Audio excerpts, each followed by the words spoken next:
بھی آتی ہے تو اس کے ساتھ ایک کتاب چل ہوتا ہے جس میں لکھا ہوتا ہے ہاؤ ٹو آپریٹ اس مشین کو کیسے استعمال کرو. تم بہت اہتمام سے اسے پڑھتے ہو یا کسی سے پڑھواتے ہو اور اس مشین کو اس کے مطابق استعمال کرتے ہو.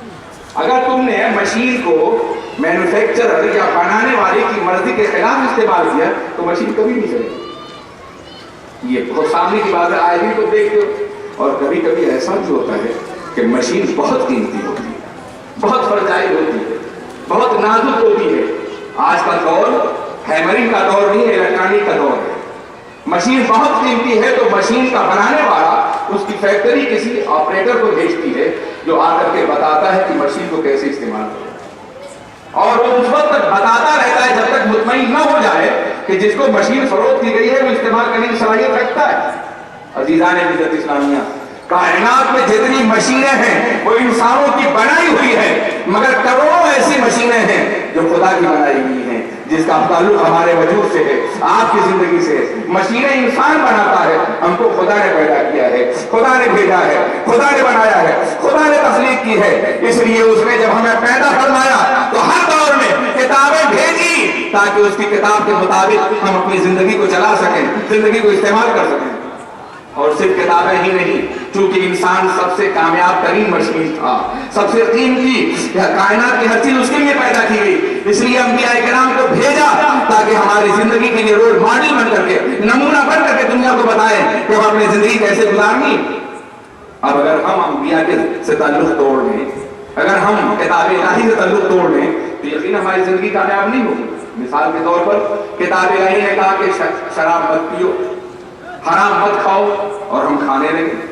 ناجائز طریقہ اختیار کریں. آپ نے 50 لاکھ کی ایک کار خریدی, اس میں لکھا ہوا تھا کہ بہت ہی سوفسٹیکیٹڈ, بہت عمدہ قسم کا پیٹرول ڈالنا ہے. آپ نے اس میں ڈیزل بھر دیا, کیا ہوگا؟ انجن گھڑگھڑائے گا, آواز پیدا ہوگی, دھواں اٹھے گا, بیٹھ جائے گا. یہی ہوگا نا, کچھ علامتیں ہوں گی, کچھ شور ہوگا, وہ برداشت نہیں کر سکا ڈیزل کو. تو میں عرض کرنا چاہتا ہوں, اللہ نے اتنی قیمتی مشین کی جس کو کروڑوں اربوں ڈالر سے تولا نہیں جا سکتا ہے. ایک ہاتھ اگر کٹ جائے تو ہزاروں ڈالر سے حاصل نہیں کیا جاتا. اتنا قیمتی وجود دیا اور کہا خبردار شراب نہ پیو, تم جوس پیو, حلال چیزیں پیو, اللہ کی نعمتوں سے فیضیاب ہو. مگر آپ نے پیٹرول کے بجائے ڈیزل بھر دیا, پھر کھڑکھڑائے گا, جگر پھٹ جائے گا, موت ہوگی, ہارٹ اٹیک ہوگا, فنا ہو جائے گا. آئے دن اس کا مشاہدہ کر رہے ہیں آپ.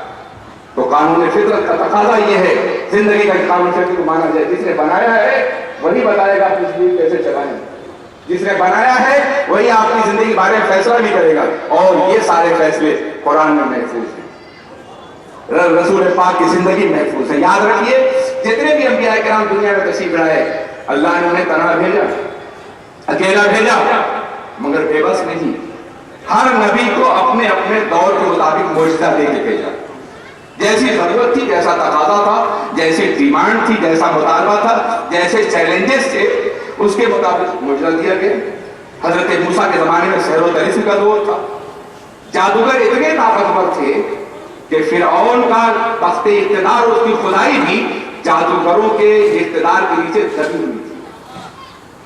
ایسے دور میں جناب موسیٰ علیہ السلام کو عصا کا معجزہ, ید بیضا کا معجزہ, انفجار بحر کا, انشقاق بحر کا معجزہ دے کے بھیجا گیا. اور نتیجہ یہ کہ اس زمانے کی سب سے بڑی قوت سحر و طریسم شکست خوردہ ہو گئی, اور سب نے اعتراف کیا, آمنا برب موسیٰ و ہارون, ہم ایمان لائے جناب موسیٰ کے رب پر اور جناب ہارون کے رب پر. مجھے بتاؤ, اگر وہ جادوگر شکست نہ کھاتے تو کامیابی ممکن تھی. عصری قوتوں کو شکست دینا ضروری ہوتا ہے اللہ کی بخشی ہوئی طاقت کے ذریعے سے. انبیاء کرام کو معجزات اسی لیے دیے گئے تھے, یہ صلاحیتیں اسی لیے دی گئی تھی, اس لیے کہ انسان کی فطرت ہے کہ انسان جب دبتا ہے تو مانا کرتا ہے. ایک دن چرچل نے فرمایا جناب پوپ سے, واز ہم بھی کہتے ہیں لیکن دہانے توپ سے. اے چرچل, آپ ایک پوپ یعنی پادری صاحب, آپ واز کہتے ہیں چرچ کے دروازے سے کھڑے ہو کے تو لوگ ایک کان سے سنتے ہیں, دوسرے کان سے اڑا دیتے ہیں, لیکن جب میں توپوں اور ٹینکوں کے دہانوں کے سامنے کھڑا ہو کے بولتا ہوں تو پوری دنیا کی روح لرز اٹھتی ہے, دنیا خوش برآباد ہو جاتی ہے. کسی بات کو منوانے کی طاقت ضروری ہوتی ہے. انبیاء کرام کو مادی طاقت نہیں دی گئی, معجزے کی طاقت دی گئی. مادی طاقت کے مقابلے مادی طاقت آ سکتی تھی, معجزے کے مقابلے میں کوئی مادی طاقت نہیں آ سکتی. حضرت عیسیٰ کے زمانے میں طب یونانی اپنے شباب پر تھی. یونانیوں کا یہ عقیدہ تھا، سقراط کی اولاد کا، بقراط اور بطلیموس کے نظام میں پڑھنے والوں کا، کہ ہم نے انسان کے سارے امراض کا علاج تلاش کر دیا ہے. البتہ موت ایک مرض ہے جس کا علاج ہم نے تلاش نہیں کیا ہے، اور جو موت کا علاج تلاش کر لیں گے تو پھر ہم کسی فلسفے ما بعد الموت کو، لائف ایئر آفٹر کو نہیں مانیں گے. مرنے کے بعد زندگی کو شکایت نہیں رہ جائے گی، مریں گے نہیں.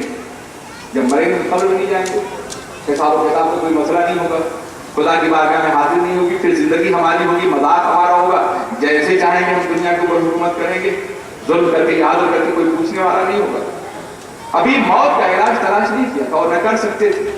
موت کوئی مرض نہیں ہے، موت حکم الہی ہے، فیصلہ الہی ہے، ایک امر مبرم ہے جس میں کوئی تبدیلی نہیں ہو سکتی ہے.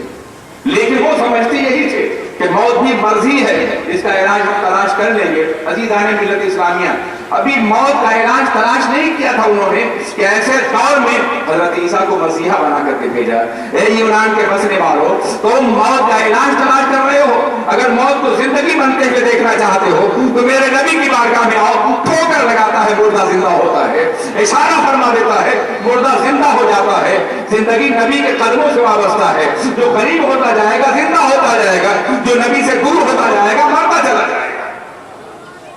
کبھی تم نے سوچا کہ حضرت عیسیٰ تو ناصرہ میں پیدا ہوئے تھے، فلسطین میں، اور یہ روم کیوں مسلمان عیسائی ہو گیا؟ ان کا مرکز ویٹیکن کیوں ہے؟ جس ملک کا فلسفہ شکست کھاتا ہے وہی ملک نبی نہیں مانتا ہے، اس لیے وہ مرکز آج بھی ہے. تو میں یہ عرض کرنا چاہتا ہوں، مگر سرکار کا معاملہ بڑا مختلف تھا، اور انبیاء کرام کا زمانہ محدود تھا، دور نبوت محدود تھا، مخاطب قوم محدود تھی. انبیاء کرام اپنی قوم کو مخاطب کرتے اپنے زمانے کے لیے، اس لیے کہ ہر نبی کے بعد کوئی نبی آنے والا تھا. مگر سرور کائنات محمد رسول اللہ کا معاملہ یہ تھا کہ نہ ان کا زمان نبوت محدود تھا، نہ ان کی قوم محدود تھی، نہ ان کا دور نبوت محدود تھا، نہ ان کا پیغام محدود تھا. اس لیے ان کا معاملہ اور انبیاء کرام سے بہت مختلف تھا. جانتے ہو رسول پاک کی نبوت کا دائرہ کتنا وسیع ہے. اللہ کے رسول کو قرآن رحمت للعالمین کہا ہے، رب نے اپنے کو رب العالمین کہا ہے. جہاں جہاں عالم ماں سے اللہ کا تصور ہوگا، نبی کی رحمت اور نبوت ان سب کے لیے ہوگی. خود اللہ کے رسول فرماتے ہیں ارسلت الی الخلق کافہ. الخلق، اگر کافہ کی شرط نہ ہوتی تو بھی الخلق، ہر جزو خلق، ہر فرد خلق کے لیے کافی. لیکن کافہ کہہ کر کے یہ متعین کر دیا گیا کہ کائنات میں جو بھی ماں سے اللہ ہے، مخلوق کہلانے کو مستحق ہے، وہ نبی کی نبوت سے جدا نہیں اور الگ نہیں، سب کے لیے نبی بنا کے بھیجے گئے. اور یہی وجہ ہے